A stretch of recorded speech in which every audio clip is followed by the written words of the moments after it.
Saudamos a todos os nossos queridos amigos e irmãos em Cristo Jesus. Cumprimento a todos com a paz de Jesus. Que bom poder me encontrar com você novamente. Nós aguardamos com muita ansiedade a live de quarta, a live de sábado e a live de domingo. Aguardamos com ansiedade porque estamos nos unindo em torno da palavra de Deus. Fale a Bíblia. Fale o Espírito Santo através da Bíblia. Verso explicando verso. Queridos, você é convidado para crer nesta palavra, nesta revelação escrita, o livro santo de Deus. Você é bem-vindo para o estudo desta noite. É uma noite de quarta-feira.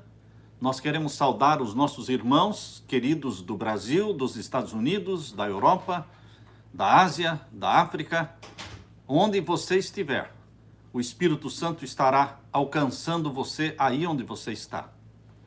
Nós temos feito uma reflexão diária sobre o Espírito Santo. Você já deve ter percebido que tem lá no meu canal do YouTube uma reflexão diária sobre o Espírito Santo. Poucos estão acessando. 1.200, 1.500, 1.800 pessoas acessam. Mas, queridos, nós temos 182 mil inscritos no canal do YouTube. Não há muito interesse em conhecer sobre o Espírito Santo? As reflexões que nós estamos fazendo, que já estamos na série número 17, já foram 17 reflexões sobre o Espírito Santo, de 4, 5 minutos, 6 minutos. Queridos, busque conhecer mais desse Deus desconhecido que é chamado o Espírito Santo. Este Deus que realmente transforma os corações. É o Espírito Santo de Deus, transformando mentes, convencendo-nos do pecado, trazendo-nos santificação. Por favor, é um apelo que eu faço para você, que você conheça mais do Espírito Santo e as funções do Espírito Santo na tua vida, na minha vida. Nós vamos orar neste momento por todos os nossos queridos amigos que têm os seus pedidos de oração. Se você ainda não é inscrito no canal, inscreva-se no canal. Clique lá no sininho, clique no sininho para que você possa receber todas as notificações. Dê o seu like, portanto, é importante que você compartilhe também. E nós queremos dizer para vocês que estes livros, Revelações do Apocalipse, volume 1, volume 2, volume 3, esses livros estão sendo disponibilizados de forma digital. Algumas pessoas têm confundido. Como eu mostro aqui os livros físicos, o livro impresso, algumas pessoas pensam que eu estou oferecendo para vocês os livros impressos. Não, queridos. Nós estamos oferecendo os livros digitais. Esta semana passada eu enviei uma coleção de livros para a Inglaterra, para Londres. Vocês sabem quanto eu paguei? $80 só de frete. $80 só o frete dos Estados Unidos para a Inglaterra. É um absurdo de caro. É um absurdo de caro. Mas, através dos livros digitais, você recebe na mesma hora. Você baixa e lê no computador, lê no celular. E mais, queridos, vocês podem imprimir esses livros. Você pode imprimir capítulo por capítulo. À medida que você vai imprimindo os capítulos, você vai lendo, vai sublinhando, e você vai imprimindo os capítulos que você quer ler. Porque há pessoas que não gostam de ler no celular ou no computador, então eles podem imprimir os capítulos. Ok, queridos? Então, você aproveite, porque este preço que vocês têm aí, que é de R$ 97,00 pelos 6 livros, R$ 97,00 pelos 6 livros, os 3 volumes de Apocalipse, os 2 volumes de Daniel, e mais então o livro Sétimo Milênio, e mais como bônus, você recebe então o livro Vícios Secretos, e também os 14 vídeos do Apocalipse cobrindo os 22 capítulos. Deu muito trabalho, mas ficou muito bom esta série de 14 vídeos do Apocalipse. Então, queridos, tudo isso R$ 97 somente durante a série das revelações do Apocalipse. Esta série vai até o dia 31 de maio. Depois do dia 31 de maio, qualquer pessoa que for querer ter estas coleções, esta coleção de 6 volumes e mais os 14 vídeos, vai pagar o preço normal, vai ser muito mais caro. Aproveite, se você ainda não tem, aproveite comprar este pacote dos livros e receber também o bônus. Não perca essa oportunidade, ok? Mas são livros digitais. Nós agradecemos. Você pode pagar no cartão de crédito. Se você está no Brasil, fica tudo simples, não é? Você paga no seu cartão de crédito, não tem problema. Agora, ou boleto, ou como você quiser fazer. Mas se você está fora do Brasil, você está nos Estados Unidos, ou na Europa, ou no Japão, fora do Brasil, você tem que usar um cartão de crédito internacional. Presta atenção, tem que ser um cartão de crédito internacional, ou você pode pagar pelo PayPal. PayPal é o sistema mais simples que pode ser usado em qualquer país do mundo, usar o PayPal para pagar. Só que quando você usa o PayPal, lembre-se que leva 2 a 3 dias para processar, e somente depois que o PayPal processar é que os livros serão liberados para serem baixados para o seu celular ou para o seu computador. Portanto, queridos, estas são as notificações, as informações que estamos dando para você. No final da live, nós vamos abrir os grupos do WhatsApp.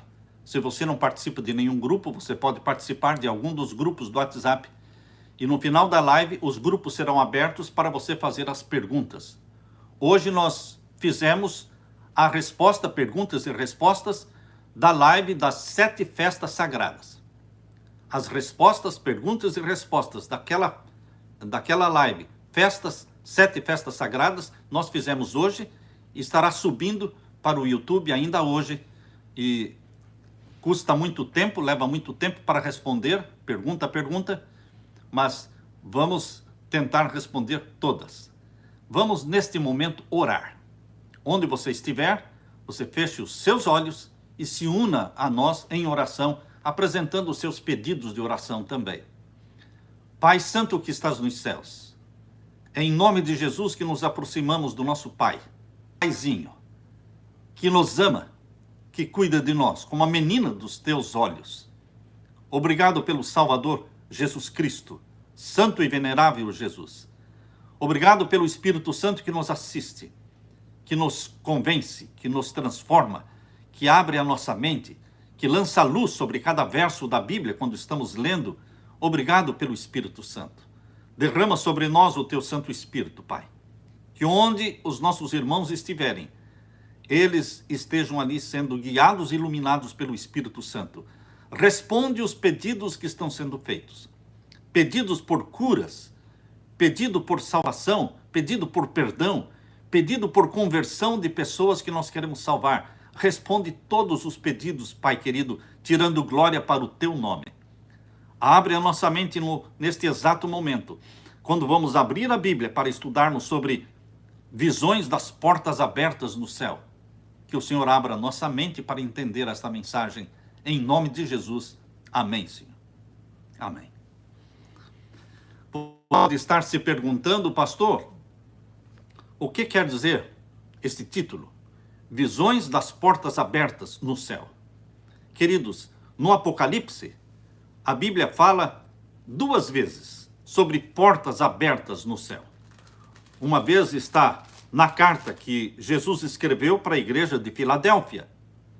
Aqui fala das portas abertas no céu, na carta de Filadélfia. E também na carta de Laodiceia. Quando termina aqui o capítulo 3, verso 22, o capítulo 4, ainda dentro do contexto de Laodiceia, fala da porta aberta no céu. Queridos, que são estas portas abertas no céu? Quando nós entendermos corretamente o que são estas portas abertas no céu, haverá um grande reavivamento no meio do povo de Deus. O estudo da profecia produz reavivamento. O estudo da profecia, da forma correta, produz reavivamento e reforma no meio do povo de Deus.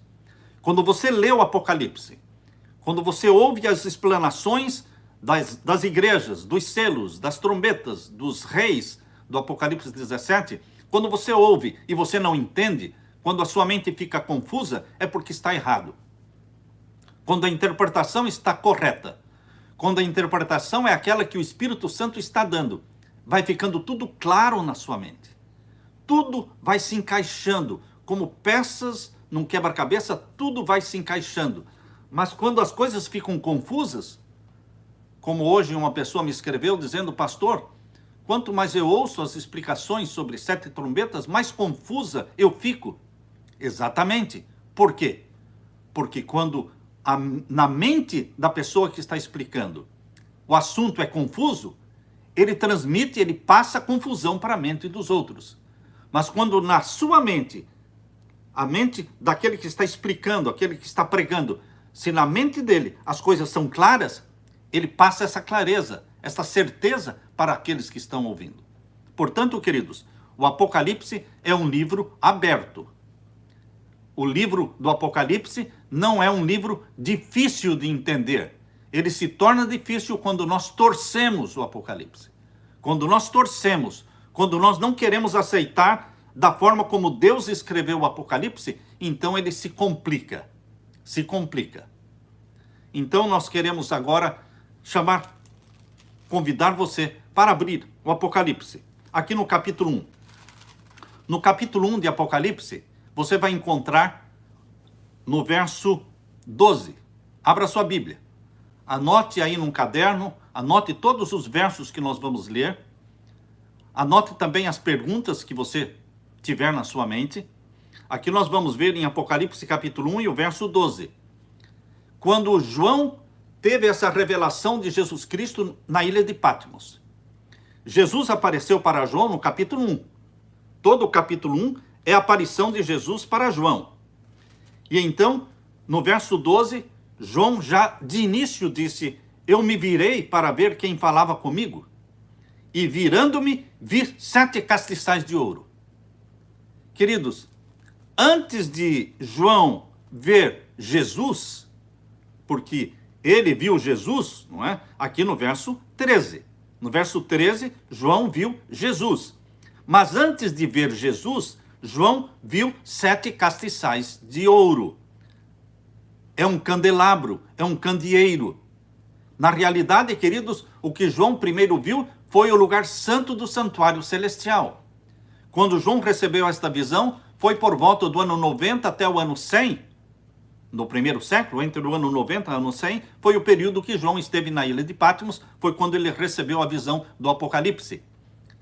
Se foi por volta do ano 90 a 100, quantos anos faziam que Jesus Cristo já estava no céu?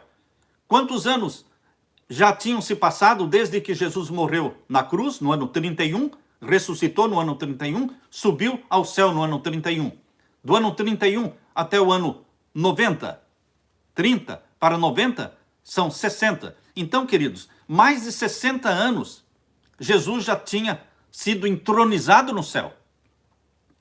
Quando João recebeu a visão, Jesus já estava entronizado no céu há 60 anos. Ou seja, Jesus já estava trabalhando aonde? Não no Santíssimo. Porque o santuário da terra tinha 3 fases: pátio, santo e santíssimo. Pátio, santo e santíssimo. O santuário celestial também. Jesus morreu no pátio, na cruz do Calvário, no Monte do Calvário. O altar de sacrifício foi o Monte do Calvário. O pátio é o planeta Terra. Jesus morreu no pátio do santuário celestial. Quando ele ascendeu ao céu, ele foi entronizado no santuário celestial e começou o seu ministério, a segunda fase do seu ministério, que é no lugar santo. Ele só ia entrar no Santíssimo, queridos, ele só ia iniciar a terceira fase do seu ministério em 1844, no Santíssimo. Portanto, queridos, quando João teve esta visão de Jesus, ele não viu o Calvário. Ele viu o quê? O lugar santo. Porque era onde Jesus estava naquele justo momento. Andando no meio dos 7 castiçais de ouro. Andando no lugar santo do santuário celestial. Isto está claro, muito claro. Aqui diz o verso 12. Virei-me para ver quem falava comigo, e virando-me, vi 7 castiçais de ouro, lugar santo do santuário celestial. Neste lugar santo do santuário celestial, Jesus permaneceu mais de 1.800 anos. Nesse ministério de intercessão, nesse ministério de mediador nosso, Jesus permaneceu durante todo o período das igrejas, das 7 igrejas. Por isso, a profecia mostra Jesus andando no meio dos 7 castiçais. Jesus não estava andando no meio de 1 ou 2 castiçais, mas no meio dos 7. Ou seja, Jesus presente na história da igreja ao longo das 7 fases. Porque foi o período que ele esteve intercedendo no lugar santo por você. Diz agora o verso 13. Capítulo 1, verso 13. E no meio dos 7 castiçais, um semelhante ao Filho do Homem, é Jesus, vestido até os pés de um vestido comprido e cingido pelos peitos como um cinto de ouro. Esta é a roupa que o sumo sacerdote usava para interceder junto ao altar de incenso. O sumo sacerdote usava esta roupa. Então aqui está mostrando Jesus Cristo, o nosso sumo sacerdote, mas ele está não no Santíssimo, ele está oficiando junto ao altar de incenso, andando no meio dos 7 castiçais. Tudo tem a ver com o lugar santo. E a sua cabeça, diz aqui o verso 14, e cabelos eram brancos como a lã, como a neve, e os seus olhos como chama de fogo, e os seus pés semelhantes a latão, reluzente como se tivesse sido refinado numa fornalha, e a sua voz como a voz de muitas águas. Queridos, esses 7 castiçais, no meio dos quais Jesus estava andando, aqui diz o verso 20, explica o que são. Verso 20, o mistério das 7 estrelas que viste na minha destra e dos 7 candeeiros, castiçais de ouro. As 7 estrelas são os anjos das 7 igrejas e os 7 castiçais são as 7 igrejas. Andando no meio dos 7 castiçais significa Jesus andando no meio das 7 igrejas. Desde o ano 31 começou o período de Éfeso. Percebam que as 7 igrejas, aqui no verso 11, né? Capítulo 1, verso 11, fala que as 7 igrejas são o quê? Éfeso, Esmirna, Pérgamo, Tiatira, verso 11. Sardo, Filadélfia e Laodiceia. Deus mostra Jesus andando no meio das 7 igrejas. Éfeso começou no ano 31 até o ano 100, com a presença de Jesus. Esmirna foi do ano 100 ao ano 313, com a presença de Jesus. Pérgamo foi do ano 313 a 538, na presença de Jesus, Jesus andando no meio. E Tiatira, o ano 538 a 1517, Sardo de 1517 a 1798 e Filadélfia de 1798 a 1844 e Laodiceia 1844 até os nossos dias. Queridos, Jesus está presente cumprindo a promessa que ele fez. Eis que eu estou convosco todos os dias até a consumação dos séculos. Ele não abandona a sua igreja. Só que durante todo este período de mais de 1800 anos, ele esteve trabalhando no ministério, a segunda fase do ministério, o lugar santo. Agora, queridos, percebam que Jesus não falou das portas abertas na igreja de Éfeso. Jesus não falou das portas abertas na carta de Tiatira, ou de Pérgamo, ou de Sardes. Por que é que Jesus só veio falar das portas abertas no céu na igreja de Filadélfia e na igreja de Laodiceia? Por quê? Pense um pouco. Por que que Jesus só mostrou as visões das portas abertas na igreja de Filadélfia e de Laodiceia? Filadélfia começou em 1798 e foi até 1844. Queridos, que portas abertas seriam abertas em 1844? Que porta seria fechada? E que porta seria aberta? Vamos ler então aqui Apocalipse capítulo 3 e o verso 7. Apocalipse capítulo 3 e o verso 7. E ao anjo da igreja que está em Filadélfia, escreve: isto diz o que é santo, o que é verdadeiro, o que tem a chave de Davi, o que abre e ninguém fecha, e fecha e ninguém abre. Essa é uma expressão própria da igreja de Filadélfia, não aparece em outras cartas. O que é que Jesus ia fechar e o que é que Jesus ia abrir na igreja de Filadélfia? Ele ia fechar uma porta e abrir outra. Queridos, quando chegou no período de Filadélfia, Jesus anunciou que ele estava para fechar ou terminar uma fase do seu ministério. A segunda fase do ministério de Jesus estava para terminar no período de Filadélfia, que é de 1798 a 1844. E ele ia abrir uma porta para dar início à terceira e à última fase do seu ministério, que é no Santíssimo. Por isso, ele encerraria a segunda fase, fechando a porta do lugar santo e abrindo a porta do Santíssimo. Não confunda que Jesus Cristo, mesmo abrindo a porta do Santíssimo, ele continua intercedendo como nosso mediador junto ao altar de incenso. Ele não para de interceder, só que agora ele aumenta, ele amplia o seu ministério para a terceira fase. Além de interceder por você, junto ao altar de incenso, ele vai iniciar a obra de juízo, o juízo celestial, a purificação do santuário celestial. Por isso ele fecha uma porta e abre a outra porta. O verso 8 agora. Eu sei as tuas obras. Eis que diante de ti eu pus uma porta aberta. Onde é ou quando é que a porta aberta do Santíssimo foi aberta? 1844. Antes de 1844, esta porta estava fechada. E o ministério de Jesus se restringia ao lugar santo. Mediação, intercessão. Mas agora, queridos, em Filadélfia, ele fala: eu sei as tuas obras, eis que diante de ti eu pus uma porta aberta. A porta aberta estava diante de Filadélfia, porque Filadélfia foi até 1844. Em 1844, a porta foi aberta. Então, eles estavam diante da porta aberta. Queridos, diz aqui o verso 8, e ninguém a pode fechar. Ninguém pode esconder as verdades relacionadas às portas abertas. Ninguém pode pisar mais esta verdade que já tinha sido pisada durante toda a Idade Média. Durante toda a Idade Média, a doutrina do santuário celestial foi pisoteada pelo poder papal. Foi escondida a verdade. Queridos, agora nós teríamos compreensão daquilo que acontece no Santíssimo do Santuário Celestial. No Santíssimo do Santuário Celestial está a Arca do Concerto, com os 10 mandamentos. Abra sua Bíblia aqui em Apocalipse capítulo 11. Apocalipse capítulo 11 e o verso 19. Apocalipse capítulo 11 e o verso 19. Achou aí? Aqui nós lemos Apocalipse 11, verso 19, diz: e abriu-se no céu o templo de Deus, e a arca do seu concerto foi vista no seu templo. Queridos, lá no templo celestial existe o Santo e o Santíssimo. No Santíssimo tem a arca do concerto. O que é que existia dentro da arca do concerto? Os 10 mandamentos. João viu isso no santuário celestial, o Santíssimo com a arca do concerto, com os 10 mandamentos.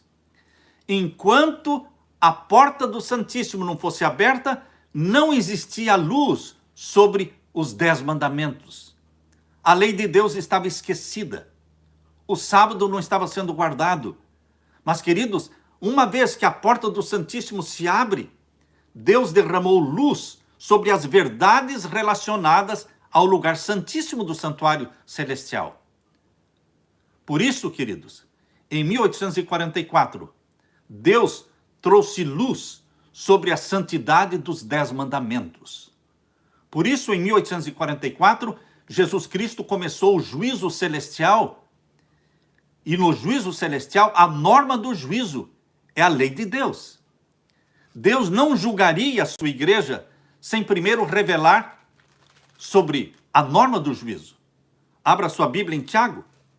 Abra sua Bíblia na carta de Tiago, capítulo 2. Abra sua Bíblia em Tiago, capítulo 2. Aqui nós lemos, capítulo 2, verso 10. Verso 10. Porque qualquer que guardar toda a lei e tropeçar em um só ponto, tornou-se culpado de todos. Antes de 1844, o sábado não estava sendo guardado, a não ser pelos nossos queridos irmãos da Igreja Batista do Sétimo Dia, que já estavam guardando o sábado antes de 1844. Mas as demais igrejas não guardavam. E a Igreja Adventista do Sétimo Dia ainda não existia antes de 1844. Porque qualquer que guardar toda a lei e tropeçar em um só ponto, tornou-se culpado de todos. Porque aquele que disse não cometerás adultério, também disse não matarás.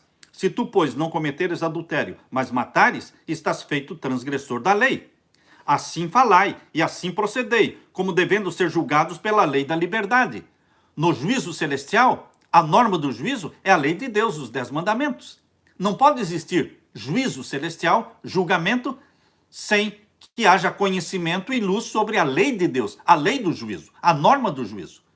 Por isso, queridos, antes de iniciar o juízo celestial, Deus trouxe luz sobre a arca do concerto, que está no Santíssimo do Santuário Celestial, para que as pessoas entendessem que aqueles 10 mandamentos não foram abolidos. Não, queridos. Quando o santuário terrestre foi destruído, quando o santuário terrestre deixou de existir, Jesus Cristo morreu na cruz e o véu do templo rasgou-se de cima embaixo, mostrando que as cerimônias do santuário terrestre deixaram de existir. E depois, no ano 70, o templo foi destruído, não ficando pedra sobre pedra. Queridos, muitos pensaram, agora a lei também foi destruída, porque o santuário todo foi destruído e lá no Santíssimo tinha a Arca do Concerto com os 10 mandamentos, então também foi destruído. Não precisamos guardar mandamento nenhum. Durante a Idade Média, existia muita dúvida, muita heresia, ensinando que a lei de Deus tinha sido abolida. Mas agora, queridos, em 1844, Deus trouxe luz sobre o quê? A Arca do Concerto no Santíssimo do Santuário Celestial. Luz sobre os 10 mandamentos. Por isso, queridos, o movimento profético que nasceu em 1844 não só compreendeu a doutrina do santuário, não só compreendeu o que acontece no Santíssimo do Santuário Celestial, que é o juízo celestial, mas entendeu também a norma do juízo. Por isso esse movimento profético que começou em 1844 começou a dar importância à lei de Deus, os 10 mandamentos. Não pode se falar em juízo sem se falar em lei. Para ter um juízo celestial, tem que ter uma lei, pela qual as pessoas serão julgadas, condenadas ou não.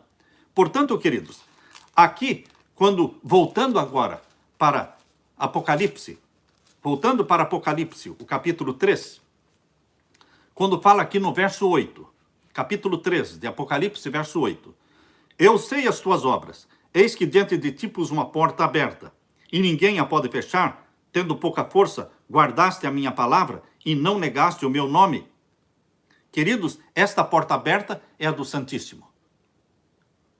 Agora, depois de Filadélfia, que terminou em 1844, veio a igreja de Laodiceia. Laodiceia quer dizer, será que é coincidência? Laodiceia quer dizer, qual é o significado de Laodiceia? Povo do juízo. Ora, queridos irmãos meus, Laodiceia é povo do juízo? Por quê? Começou em 1844 com o juízo celestial. Começou o juízo, logo esta fase é chamada povo do juízo. Deus mostra a porta aberta onde se faria o juízo celestial, o Santíssimo. Deus mostra a lei de Deus, mostrando a norma do juízo. E agora ele chama este povo que vai viver na fase do juízo, que é Laodiceia, ele chama de o povo do juízo. E agora Deus mostra para este povo do juízo, no capítulo 4, verso 1, ele mostra a mesma porta aberta. Não pense que a porta aberta do capítulo 4, verso 1, é uma outra porta aberta. Não, queridos. Não, queridos. No capítulo 3, verso 7 e 8, Jesus fecha a porta do santo e abre a porta do Santíssimo. E agora, em 1844, já dentro de Laodiceia, O capítulo 4 de Apocalipse está dentro de Laodiceia. Verso 1, leia comigo agora. Verso 1. Depois destas coisas, depois que João viu Filadélfia, depois que Jesus Cristo falou para ele, eu vou fechar uma porta do santo e vou abrir a outra do santíssimo, Jesus Cristo mostrou para ele o quê? Capítulo 4 de Apocalipse, verso 1. Depois destas coisas, não é antes, irmãos. Lembre-se que quando a Bíblia fala depois, é depois, não é antes. É depois. O que aconteceu? Olhei e eis que estava uma porta aberta no céu. É a mesma porta aberta. Por que eu estou insistindo nisso? Porque existem teólogos que dizem que esta porta aberta, no capítulo 4, verso 1, não é a porta do Santíssimo. Ah, meu querido irmão, é tão trágico quando nós negamos a verdade. É tão trágico quando nós torcemos a Bíblia, quando nós torcemos a profecia. Ora, meu querido irmão, portas abertas no céu só existe em Filadélfia e em Laodiceia. É a mesma porta do Santíssimo. Porque exatamente o que João viu, ele olhou através da porta aberta. João olhou através da porta aberta. E o que João viu foi exatamente um trono. Ora, meu querido irmão, o trono do Deus Pai não está no pátio, não está no lugar santo. O trono do Deus Pai está no Santíssimo. Meu Jesus querido, como podem alguns acharem que o trono de Deus está em qualquer outro lugar do universo? Não, queridos. Trono diz respeito ao Santíssimo.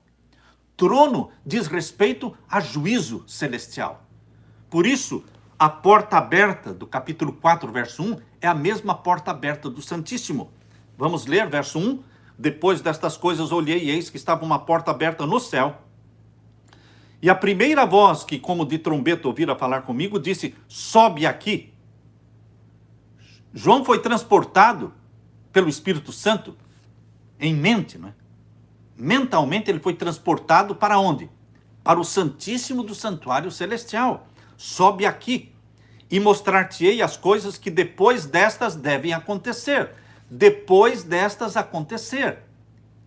Alguns querem chegar aqui no capítulo 4 e eles querem voltar para a igreja de Éfeso, para o ano 31, para a ascensão de Jesus para o céu, dizendo que aqui, capítulo 4, está falando da porta do lugar santo e mostrando a ascensão de Jesus no ano 31. Meus queridos irmãos, vamos deixar que o Espírito Santo nos conduza na compreensão sequencial que está aqui. Depois de falar de Laodiceia, povo do juízo, Jesus Cristo mostra para João o quê? A porta aberta no céu.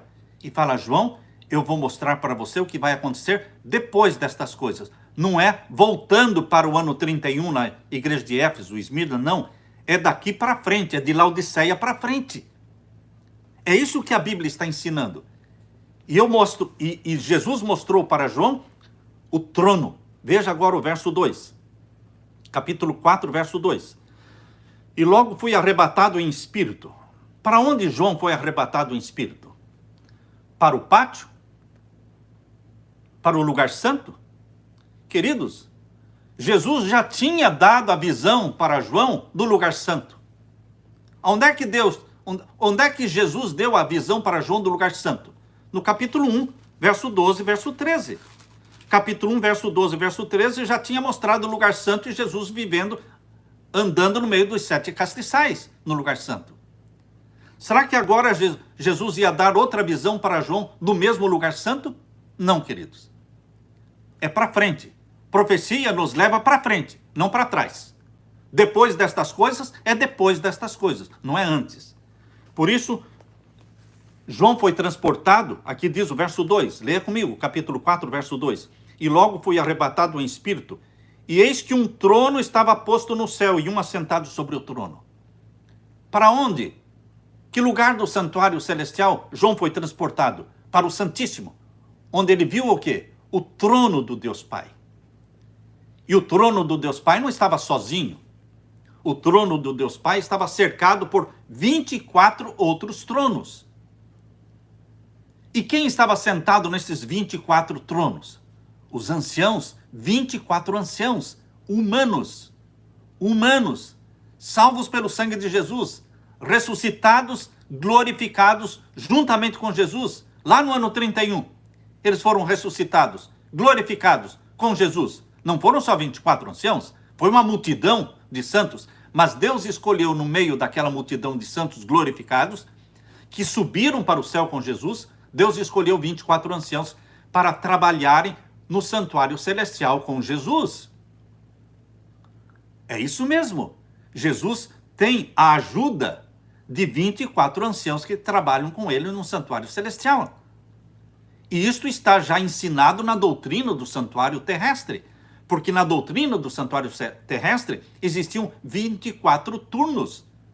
24 turnos. E esses 24 turnos do santuário terrestre, ele está representado pelos 24 anciãos no santuário celestial.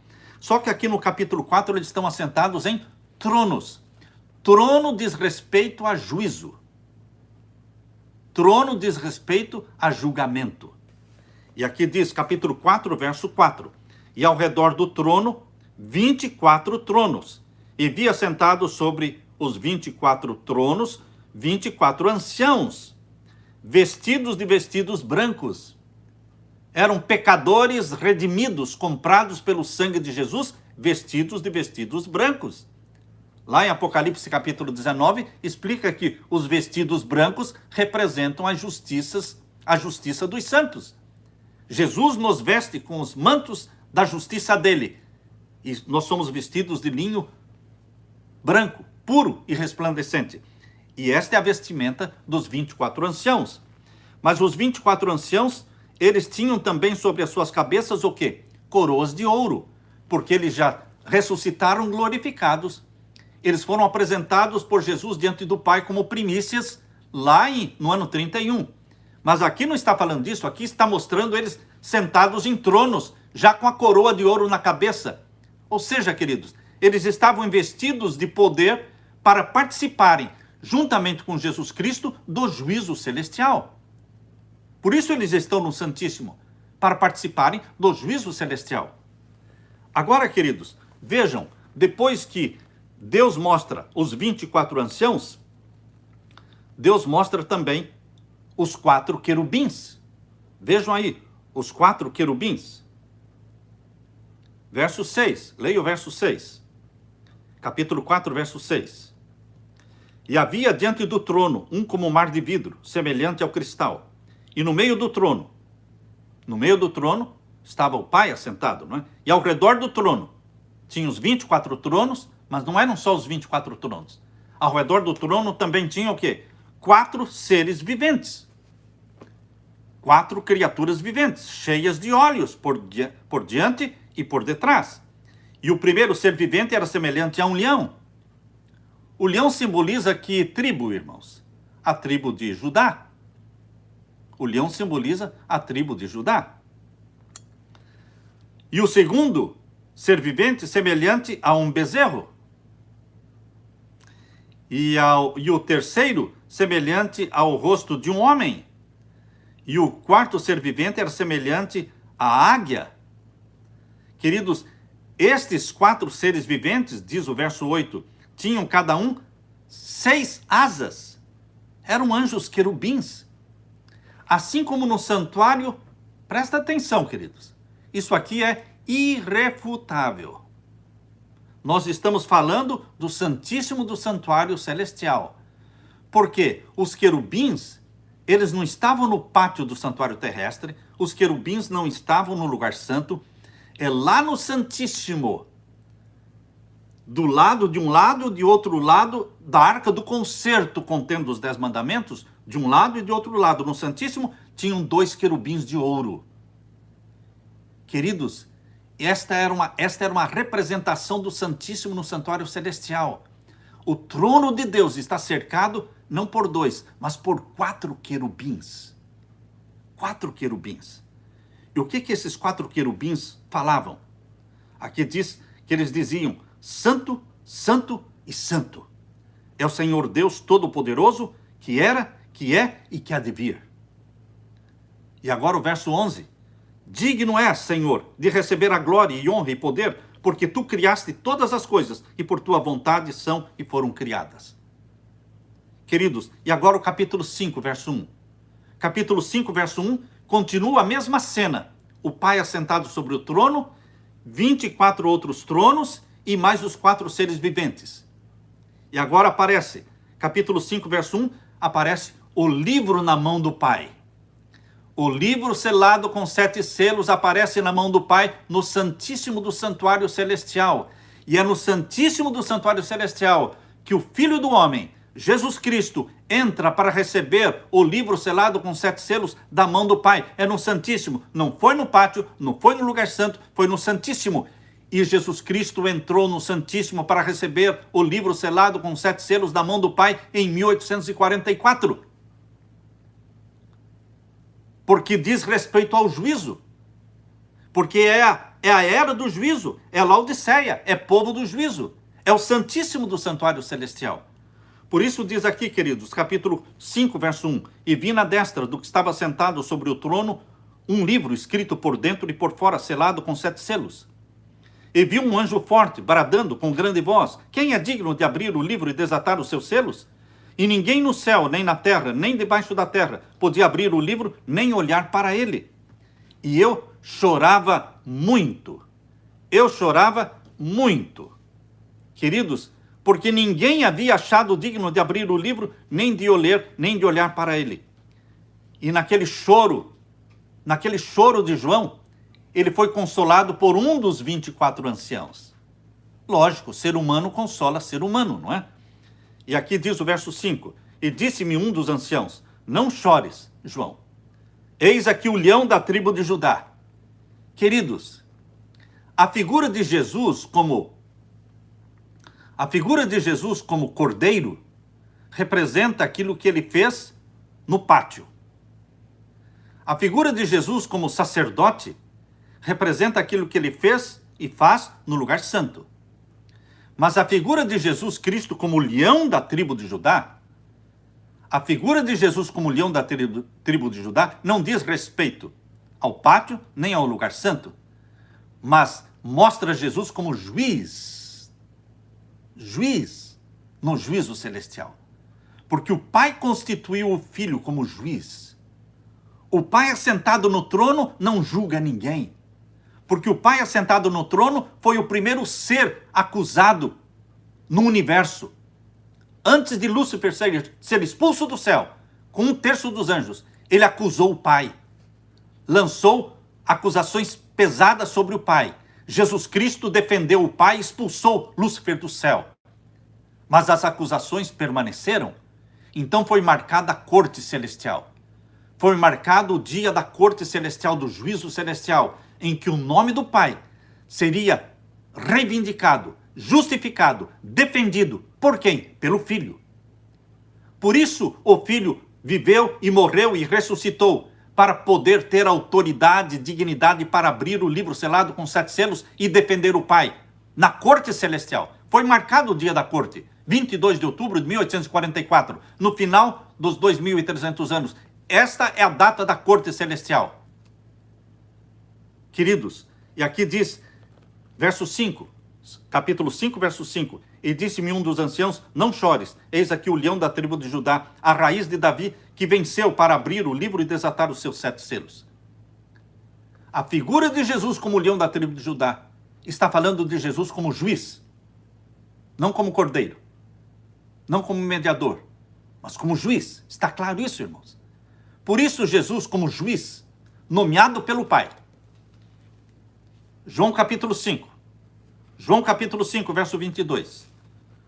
Jesus Cristo, juiz nomeado pelo Pai, para oficiar o juízo.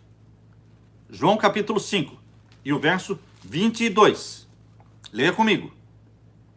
E também o Pai a ninguém julga, mas deu ao Filho todo o juízo. É o Pai que está sentado no trono. É o Pai que tem um livro selado com 7 selos, mas ele não pode oficiar o juízo, ele não pode abrir o livro. porque ele vai ser defendido pelo Filho. É o Filho que tem que defender o Pai. Você e eu nascemos neste mundo para sermos filhos e filhas de Deus. E a missão sua e minha é defender o meu Pai do céu. Pela vida que eu vivo, pela vida que você vive, você está defendendo o Pai. E como é que você defende o Pai? Você defende o Pai das acusações feitas por Satanás contra o Pai. E qual foi a mais pesada acusação de Satanás contra o nosso Pai Celestial? De que a lei do nosso Pai, os 10 mandamentos, não pode ser obedecida. Que ninguém consegue guardar os 10 mandamentos. Mas, queridos, Daniel guardou, Jó guardou, João Batista guardou, Jesus Cristo guardou. Você e eu somos chamados para sermos obedientes aos mandamentos de Deus, porque nós honramos os mandamentos do nosso Pai. A lei de Deus é santa, justa e boa, porque o nosso Pai é santo, justo e bom. Deus tem na terra um grupo de filhos e filhas que honram a lei do Pai e calam a boca de Satanás, que diz que ninguém consegue guardar os mandamentos de Deus. Conseguimos sim, porque o Espírito Santo grava e registra a lei de Deus no nosso coração, na nossa mente. Isto é obra do Espírito Santo. Como filhos de Deus, somos obedientes à lei do Pai. Para quem ainda não é filho e filha de Deus, ele não consegue guardar a lei do Pai, porque ele ainda não se tornou filho e filha. Ele não nasceu gerado pelo Espírito Santo. Mas todo aquele que é nascido do Espírito Santo, ele tem uma natureza santa e espiritual como a de Jesus, e o Espírito Santo grava na mente dele os 10 mandamentos. Ele tem prazer na lei do Pai. Ele não é inimigo da lei do Pai. Então Deus constituiu o Filho para ser o juiz. Aqui diz, capítulo 5 de João, verso 22, o Pai a ninguém julga, mas deu ao Filho o poder de julgar. E o verso 27, e deu-lhe o poder de exercer o juízo, porque ele é o Filho do homem. Por isso ele se tornou o leão da tribo de Judá, para ser o juiz no tribunal celestial. E agora veja, meu querido, o capítulo 5 e o verso 7 de Apocalipse. Capítulo 5, verso 7. Falando do leão da tribo de Judá. E ele veio. Quem veio? O leão da tribo de Judá. E tomou o livro da destra do que estava sentado no trono. O leão da tribo de Judá veio aonde? Ao pátio santo ou santíssimo? Ao santíssimo, onde estava o trono do Pai. É no santíssimo que Jesus Cristo, o leão da tribo de Judá, recebe o livro selado com 7 selos. Isto é obra do Santíssimo. Isto é juízo. Isto é julgamento. Isto é ano 1844. Aleluia! Por esta luz. Luz que surgiu com as portas abertas no céu. Se estas portas abertas no céu estivessem fechadas, nós não entenderíamos nada disso aqui. Mas como Deus abriu a porta aberta no céu, houve luz sobre os 10 mandamentos, houve luz sobre o juízo celestial, houve luz de quem é o leão da tribo de Judá. Queridos, bendito seja Deus, que nos escolheu, a você e a mim, para sermos filhos e filhas dele, gerados pelo Espírito Santo. E nós honramos o nosso Pai, obedecendo os mandamentos dele. Satanás diz que ninguém consegue guardar, mas nós temos prazer em meditar na lei do nosso Pai de dia e de noite. Jesus Cristo disse, aquele que me ama guarda os meus mandamentos. E aquele que guarda os meus mandamentos será amado também do meu Pai. Queridos, nós vivemos na terra com a missão que Jesus tinha, honrar o Pai Celestial. Você é filho, você é filha. Vamos honrar o nosso Pai, obedecendo e exaltando a lei do nosso Pai, como nosso Salvador Jesus Cristo exaltou e obedeceu. Que Deus derrame sobre você o Espírito Santo, meu querido irmão. Que Deus te ajude a entender sobre as portas abertas no céu. Vivemos hoje no grande dia do juízo celestial, que começou em 1844 e continua. Logo mais, queridos, vai começar o juízo dos vivos. Logo mais vai iniciar o juízo dos vivos. E nós temos que entender, pelas portas abertas no céu, nós vamos entender também o juízo dos vivos. Que Deus te abençoe. Deixe-me orar com você. Pai Santo que estás nos céus, bendito seja o Senhor pelas portas abertas no céu. Bendito seja o Senhor por aquilo que Jesus Cristo fez no pátio, morrendo como Cordeiro de Deus que tira o pecado do mundo. Bendito seja o Senhor nosso Deus e Pai, por aquilo que Jesus Cristo fez na segunda fase, no lugar santo como nosso mediador e intercessor. Bendito seja o nosso Deus e Pai, porque Jesus Cristo avançou para a terceira fase, entrando no Santíssimo, recebendo da mão do Pai no Santíssimo o livro selado com 7 selos e iniciou o juízo celestial. Bendito seja o Deus nosso Pai, porque temos um juiz que nos ama, que morreu por nós, um juiz que é membro da nossa família, é carne da nossa carne, é sangue do nosso sangue, ele é Jesus Cristo, o leão da tribo de Judá. Querido Jesus, volte logo. Querido Jesus, derrama o Espírito Santo sobre mim e os meus irmãos. Vem, Santo Espírito, e habita em nós. Escreve na nossa mente os mandamentos do nosso Pai e dá-nos forças e capacidade para não somente guardarmos os mandamentos, mas para amarmos os mandamentos do nosso Pai. Em nome de Jesus pedimos. Amém. Meus queridos, a próxima live será quarta-feira. E a próxima live nós vamos falar sobre os grandes sinais no céu. Os grandes e majestosos sinais no céu. Vamos estudar no domingo. No domingo. Vamos ter a próxima live domingo, mas vamos ter uma live também no sábado de manhã, às 10 da manhã. Mas na série de revelações do Apocalipse, a live que vem, a próxima, é no domingo à noite, às 8 da noite, e o tema para domingo à noite é os grandes sinais no céu e na terra. Queridos, se vocês ainda não adquiriram os livros Revelações de Daniel, Revelações do Apocalipse, Sétimo Milênio, se você ainda não tem esses livros, aproveite, compre já. Está um precinho bem acessível, R$ 97,00 por todo o pacote e mais os bônus. Mas isso não é para sempre. Isso dura enquanto as lives de revelações do Apocalipse estão durando, até o dia 31 de maio. Depois os preços vão ser diferentes, vai ser bem mais caro. Portanto, entre já lá no link para comprar os livros. Se você estiver usando um cartão internacional, ou seja, se você estiver comprando fora do Brasil, se você está comprando fora do Brasil, tem que usar um cartão internacional ou usar o PayPal. Só que o PayPal gasta 2 a 3 dias para fazer o processamento e então só depois que fizer o processamento é que será liberada para fazer o download, para baixar os livros, ok? Que você seja abençoado. Você agora tem aí os grupos do WhatsApp abertos para fazer a sua pergunta sobre a live de hoje. Deus derrame sobre você o Espírito Santo, é a minha oração. Amém.